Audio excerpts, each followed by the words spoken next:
누구야? 너는 하나님의 자녀란다. 사단의 권세를 이기신 참 왕 되신 그리스도. 죄와 사망을 이기신 참 제사장 되신 그리스도. 하나님 만나는 길이 되신 참 선지자이신 그리스도가 지금 내 안에 함께 하신단다. 하나님의 소원과 방법과 계획을 알고 끝까지 쓰임받는 귀한 렘넌트가 되려. 반드시 그래 될 줄로 분명히 믿습니다. 우리 사도행전 3장 1절에서 10절까지 말씀 보겠습니다. 사도행전 3장 1절에서 10절까지 말씀 보겠습니다.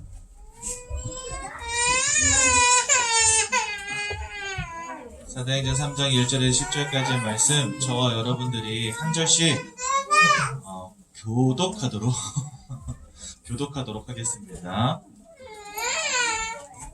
찾으셨죠? 한 절씩 교독하도록 하겠습니다. 제9시 기도 시간에 베드로와 요한이 성전에 올라갈새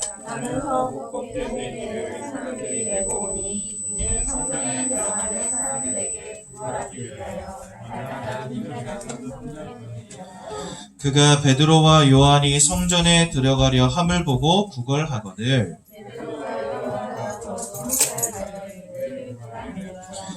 그가 그들에게서 무엇을 얻을까 하여 바라보거늘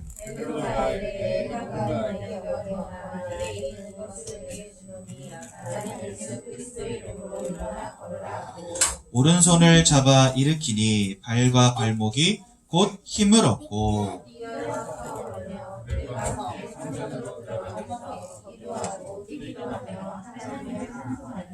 모든 사람이 그 걷는 것과 하나님을 찬송함을 보고 성전 미문에 앉아 구걸하던 사람인 줄 알고 그에게 일어난 일로 인하여 심히 놀랍게 여기며 놀라니라.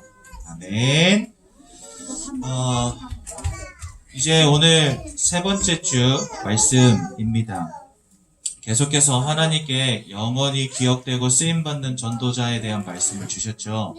첫 번째 주 메시지 뭐였습니까? 무엇을 아는 자가 쓰임받는다 했죠? 하나님의 소원. 모든 사람이 진리를 알며 구원받는 데 이르기를 원하시는 하나님의 소원을 아는 자. 두 번째는 뭐였습니까? 하나님의 방법이었죠. 하나님의 방법 뭐라 하셨습니까? 전도다. 그래서 참 전도의 증거를 전도자들에게 주시겠다 말씀하셨죠. 오늘은 이제 세 번째 말씀이 여러분 11시에 올라가면 선포될 것입니다. 우리 태영아 예배 제목에도 나와 있지만 하나님의 계획을 아는 자가 끝까지 쓰임받는다 라는 말씀을 주실 것입니다. 그래서 여러분 오늘 말씀 통해서 과연 나는 전도자인가? 또 전도자로 나는 응답받고 있는가? 확인하는 귀한 날 되시기 바라고요. 하나님의 계획을 발견하는 그런 응답 누리시기 바랍니다. 여러분 우리는 우리 인생을 통하여 하나님의 계획을 발견해야 되는데 그 중에 아주 중요한 사실이 하나 있습니다. 사단이 지금도 역사하고 있음을 기억하셔야 된다는 것입니다. 여러분 죄는 무엇일까요? 라고 물을 때 여러분들 뭐라고 대답하시겠습니까? 내가 뭔가 잘못 행하는 것, 어떤 하나님의 말씀을 지키지 않는 것, 이렇게 생각하실 수 있겠죠. 그런데 사실 죄는 그런 게 아닙니다. 죄라고 하는 것은 근본적으로 사단과 똑같이 보시면 돼요. 여러분 우리가 예수 그리스도의 피로 말미암아 죄사함 받았죠. 근데 어떤 분들은 저한테 이런 질문 많이 하시더라고요. 분명히 예수 이름으로 죄사함 받았는데 왜 우리 여전히 죄를 짓고 있나 하는 부분을 질문하시더라고요. 그 이유는 뭐냐면 여러분들에게 있는 죄과는 예수 그리스도 이름으로 분명히 해결된 게 맞습니다. 하지만 여러분들을 죄악으로 사로잡아가는 죄악의 권세는, 죄악의 실체는 아직 남아있다는 사실. 마치 여러분들이 사단의 권세에서 해방되었지만 사단은 지금도 실존하는 것처럼 죄도 마찬가지입니다. 내가 안 짓는 게 중요한 게 아니라 여러분들을 죄악으로 사로잡아 간다니까요. 이 죄악의 실체가. 그래서 죄악은 여전히 존재하고 있고 여러분들을 속이고 또 여러분들을 죄짓게 만드는 겁니다. 그 죄악의 권세를 끊을 자, 꺾을 자, 이길 자 예수밖에 없기 때문에 내가 죄를 짓지 않으려고 노력하는 것보다 더 중요한 것은 그리스도로 내가 충만해지는 것입니다. 이해가 되시죠? 사단은 지금도 실존하고 있습니다. 여러분들을 지옥과 사망의 권세로 끌어갈 수 없을 뿐이지 여전히 살아있다니까요. 그래서 여러분들을 불신앙하게 하고 여러분들의 가정을 이간질시키기도 하고 여러분들의 후대를 문화와 세상의 사상으로 완전히 각인시켜서 복음 모르게 만들기도 합니다. 그래서 우리는 더욱더 그리스도 예수를 바라봐야 되는 것이고 하나님을 붙잡아야 되는 겁니다. 그러니까 여러분, 사단은 지금도 존재하며 지금도 역사하고 있음을 꼭 기억하십시오. 우리를 사망으로 붙잡아갈 수 없지만 지금도 살아 역사하고 있음을 꼭 기억하셔야 됩니다. 그래서 이 사단은요, 지금도 개인을 무너뜨리고 교회를 무너뜨리고 또 전도를 실패하게 만듭니다. 여러분들 인생 살다 보면 많은 문제, 어려움들 오지요. 여러분 성경에 보면 욥이라고 하는 사람 나오지 않습니까? 이 욥이 크나큰 실패를 맞이하게 됩니다. 자기 가지고 있던 모든 것들을 다 잃어버렸거든요. 그런데 그 실패를 가져다 준 이가 누구였냐? 바로 사단이었습니다. 그렇죠? 근데 거기에 보니까 아주 한 가지 중요한 사실이 나와요. 뭐였냐면 이 사단이 욥을 실패시키기 이전에 하나님께 먼저 사단이 허락을 구합니다. 어떤 허락을 구합니까? 하나님, 저 보십시오. 욥이 하나님이 마음껏 축복하니까 그래서 하나님 잘 믿는 거 아닙니까? 라고 물어봐요. 그러니까 하나님이 마음껏 시험해봐라 하십니다. 즉 하나님이 사단에게 욥을 시험하는 것을 허용하셨다는 부분이 욥기서에 보니까 나오게 됩니다. 그러니까 사단의 역사 속에서 욥이 실패하였는데 그 실패까지도 사실은 하나님의 허용 속에 있다는 겁니다. 즉 여러분들 인생에 와 있는 문제, 교회에 와 있는 문제, 현장의 전도가 사라져버린 이 모든 문제를 통하여 우리가 반드시 받을 응답이 있다는 겁니다. 이해가 되시죠? 여러분들 인생에 와 있는 개인의 문제, 지금 이 시대 교회에 와 있는 문제, 현장의 복음을 거부하고 전도가 실패하는 문제들을 보면서 우리는 하나님의 계획을 발견할 수 있어야 된다는 겁니다. 여러분들 인생에 절대 불가능의 문제가 와 있습니까? 그것 가지고 정말 기도 속으로 들어가 보시기 바랍니다. 아마도 하나님은 여러분들과 여러분들의 가정과 후대를 향한 분명한 언약을 찾게 하실 것입니다. 그래서 여러분, 우리 부모님들은 좀 이런 부분에 대한 시급함을 가져야 됩니다. 여러분, 안진뱅이 이야기 들을 때 무슨 생각 드십니까? 아, 그랬구나. 안진뱅이가 성전 미문에 있다가 일어났구나. 이 생각하십니까? 정말 그와 같은 문제가 나에게, 아니 우리 후대에게 정말 시급한 문제이구나 라고 보여지십니까? 사실은 그렇지 않을걸요. 나에게 일어나지 않은 문제니까 나와 상관없는 문제라고 생각할 때가 참 많습니다. 우리 모든 퇴영아 부모님들은요, 영적으로 세상을 보고 무너져가는 세상을 보고 그 다음에 개인의 문제 속에 빠져있는 영혼들을 보면서 하나님의 계획을 볼 수 있어야 되겠습니다. 그래서 우리 부모님들은요, 시급한 미션이 있음을 꼭 기억하십시오. 첫 번째로 나에 대한 언약을 반드시 찾으셔야 됩니다. 진짜 사단은 지금도 살아 역사하고 모든 것을 무너뜨리는 것이 맞다고 한다면 우리는요, 그 속에서 하나님의 계획을 볼 수 있어야 돼요. 나를 부르신 이유, 우리 가정을 부르신 이유, 우리 후대를 세우신 이유가 하나님의 말씀 속에서 밝히 보여져야 됩니다. 그게 바로 나를 향한 하나님의 언약을 찾는 것입니다. 여러분, 하나님의 언약을 찾는 거 어렵지 않습니다. 어떻게 찾으시면 되냐? 강단 말씀 속에 다 있습니다. 저는 지난주에 강단 말씀을 듣고 하나님의 방법은 전도라 하셨다면 내가 현장에서 누릴 응답은 바로 전도인 것이죠. 또 전도자의 축복을 누리는 사람에게 하나님은 참 전도의 증거를 주신다 하셨는데 그렇다면 그 응답이 바로 내 응답 돼야 되는 거 아닙니까? 그래서 이번 주에 지역에 계신 우리 많은 중직자분들과 함께 소통하면서 지교회를 통해서 또 우리 지역에 있는 우리 이 교구 시스템을 통해서 우리가 어떤 응답 받아 나갈까라는 거 하는 부분들을 같이 나누고 기도하는 시간들을 가져봤습니다. 그 결과로 우리가 함께 기도 모임을 시작하고 그 다음에 우리 자체 훈련을 시작하고 하는 그런 부분들에 대한 내용들이 나오게 되었어요. 하나님께서 분명히 우리를 통해서 역사하시는 게 맞다고 한다면 그거 우리 언약으로 붙잡고 그저 믿음 고백하며 따라가면 됩니다. 나의 언약 어렵게 찾으실 거 없습니다. 이번 3주간 하나님이 여러분들을 영원히 쓰실 전도자라고 부르셨다면 그거 여러분들의 언약으로 잡으시면 됩니다. 나를 볼 때마다 영원한 쓰임받는 전도자로 보여져야 됩니다. 안 보여지십니까? 나 같은 것이, 나같이 연약한 것이? 하나님은 여러분들을 원하셔서 부르셨다고 하시는데요. 그 말은 여러분들이 여러분들 자신을 볼 때 전도자로 보여져야 된다는 거예요. 그게 언약 붙잡는 거지 뭡니까? 여러분들 자녀를 볼 때 어떻게 보이십니까? 야, 저거 커서 뭐가 될까? 이렇게 보이십니까? 아니죠. 그렇다면 뭔가 언약 놓친 겁니다. 그 아이를 통해서 하나님이 하실 전도가 보여져야 됩니다. 여러분, 문제 있다고 해서 그 아이를 통해 하나님 역사 못하실 것 같으십니까? 아니지요. 왜 아니냐면 하나님이신 언약궤 속에는요, 아론의 지팡이가 있는데 이 지팡이에 뭐가 나 있냐? 싹이 나 있어요. 여러분, 지팡이로 쓰는 나무가 싹이 날 수 있겠습니까? 절대 불가능하죠. 그런데 하나님은 그 절대 불가능을 절대 가능으로 바꾸시는 분이십니다. 그렇죠? 우리 아이에게 문제가 왔다? 그것으로 낙심하지 마십시오. 하나님의 능력과 역사는 그 문제로 절대 막아지는 게 아닙니다. 그렇지 않습니까? 제가 사역하는 정신문제 심각한 청년이 하나 있어요.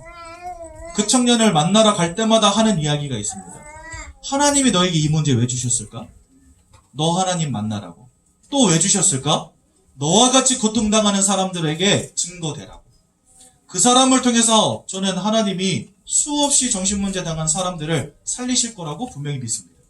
여러분들의 자녀를 볼 때 그 자녀가 하나님의 전도자로, 하나님이 하실 세계복음의 계획이 보이는 전도자로 보이십니까? 이거 아니라면 진짜 여러분 기도하셔야 돼요. 그렇죠? 언약은 확실한데 나에게 보여지지 않는다면 아직 나에게 언약이 안 되었다는 증거입니다. 여러분들의 가정 왜 주셨습니까? 전도사님, 우리 남편은 아직 불신자인데요. 제 아내는 아직 불신자인데요. 저희 가정이 하나님의 계획 속에 있는 거 맞습니까? 내 남편이 불신자라 할지라도, 내 아내가 불신자라 할지라도 여러분들의 가정이 전도자 가문으로 보여져야 됩니다.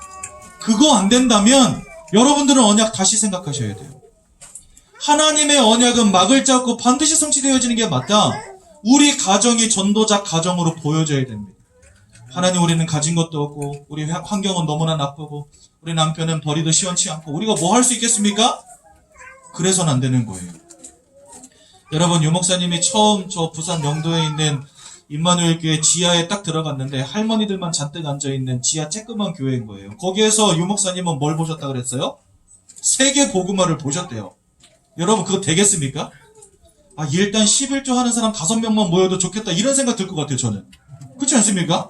근데 유목사님은요, 거기서 할머니들 모아놓고 세계 복음화를 보셨대요. 지금 어떤 역사가 일어났죠? 우리나라에만 30만의 제자, 전 세계 수없이 많은 렘넌트들 막 일어나고 있습니다. 우리가 나 있는 현장에서 무엇을 보느냐 정말 중요합니다. 여러분들은 진짜 나와 내 남편과 우리 자녀와 우리 가정을 통해서 하나님이 해나가시는 전도의 역사가 보이십니까? 이거 안 보인다면 여러분들은 언약부터 다시 시작하셔야 돼요. 이거는 부모님들에게 가장 시급한 미션. 여러분, 오늘부터 정말 강단의 언약 속에서 나와 우리 가정과 우리 후대가 보여지는 응답 꼭 누리시기 바랍니다.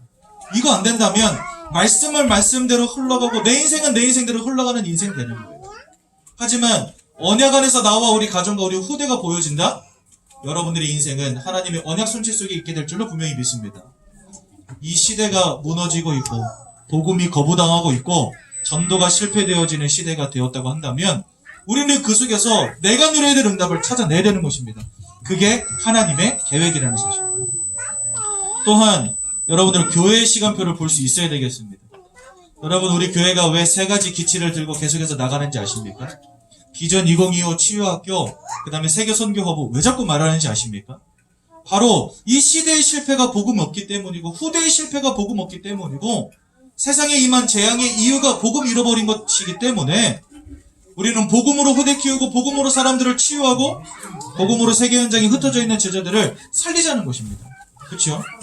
우리 교회가 이와 같은 시간표 속에 들어와 있습니다. 여러분들이 그 시간표가 보여지고 이와 같은 3가지 방향이 마음에 담겨지지 않는다면 응답받을 수 없습니다. 선교원 보내라는 말이 아닙니다, 여러분.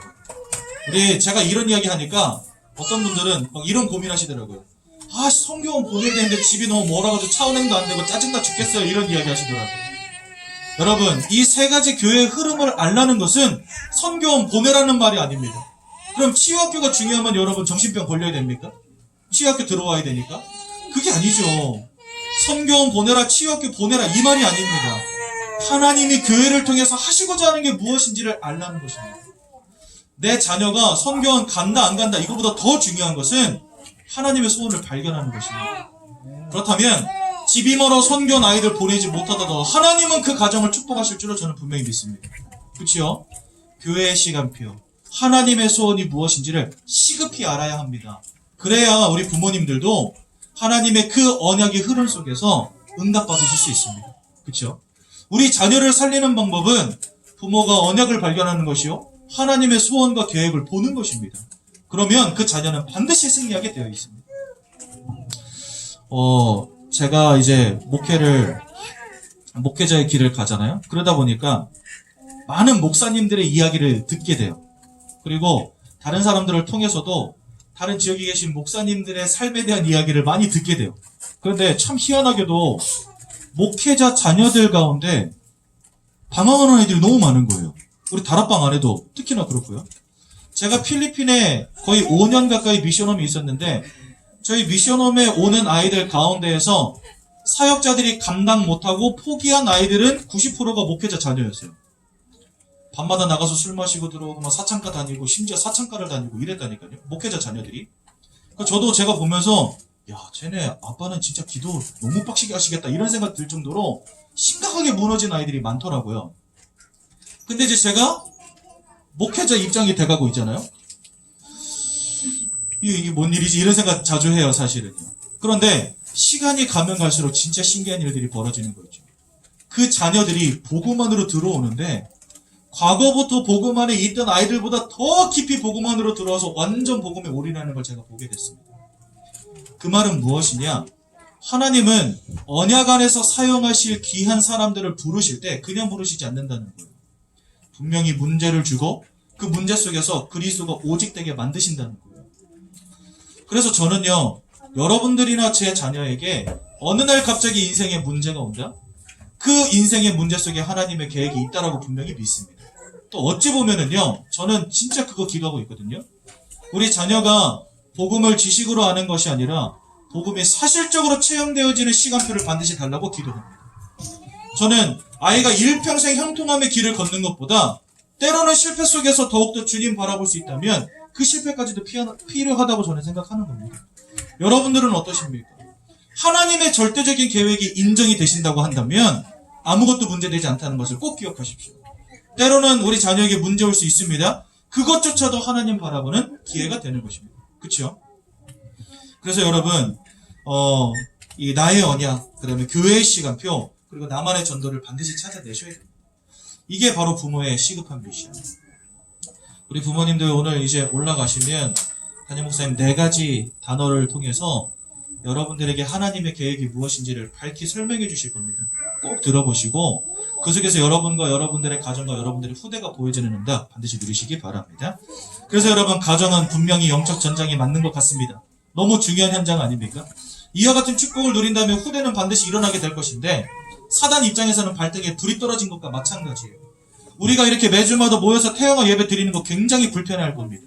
우리 부모님들이 언약 붙잡고 나아가는 거 사단이요 굉장히 기분 나쁠 겁니다. 그래서 여러분들의 가정은 굉장히 중요한 영적인 전장이라는 사실. 가정 문화를 반드시 개혁하십시오. 언제나 아이들에게 언약을 전달하는 문화로. 가정을 교회로 확립하시기 바랍니다. 그래서 가정과 가문의 흑암을 꺾는 현장으로. 목사님이 오늘 교회에 대한 말씀하실 건데요. 거기서 되게 중요한 말 하셨어요. 교회를 통해서 흑암을 꺾는다는 말을 성도들이 오해하는 것 같아요. 내가 은혜 받아서 그 영적인 힘 가지고 지역의 흑암을 꺾는다 생각하지만 그게 아니래요. 뭐냐면 교회에서 예배가 진행되어질 때마다 그 지역의 흑암은 예배 시간에 이미 꺾인다는 거예요. 그래서요, 여러분들의 가정이 교회로 세워진다, 그 말은 어마어마한 의미를 가지고 있습니다. 여러분들의 가정에서 예배가 되어질 때마다 여러분들 가정과 가문의 역사는 흑암이 꺾이는 것입니다. 그렇죠? 그래서 여러분 반드시 가정을 교회로 만드시기 바라고, 그래서 후대를 언약으로 확립해가는 최고의 축복 누리시기 바랍니다. 제가 항상 말씀드렸죠. 태영아 예배는 시대의 문제를 보고 부모의 사명을 찾고 가정의 응답을 누리는 것이다. 오늘 말씀도 그렇게 보시면 되겠습니다. 내가 이 시대의 문제 속에서 어떤 응답 받을 것인가 강단 통해서 반드시 찾으시기 바라고, 가정에서 응답 누리시기 바랍니다. 제가 한번 기도하고 말씀 마치겠습니다. 하나님, 우리 모든 태영아 부모님들을 축복하여 주시고 이 시대의 문제, 영적인 문제를 바로 보게 하시며 그 속에서 나의 언약, 나의 미션을 찾게 하시며 우리 가정을 바로 세워나가는 응답 누리도록 인도하여 주옵소서. 예수님의 이름으로 기도드렸습니다. 네.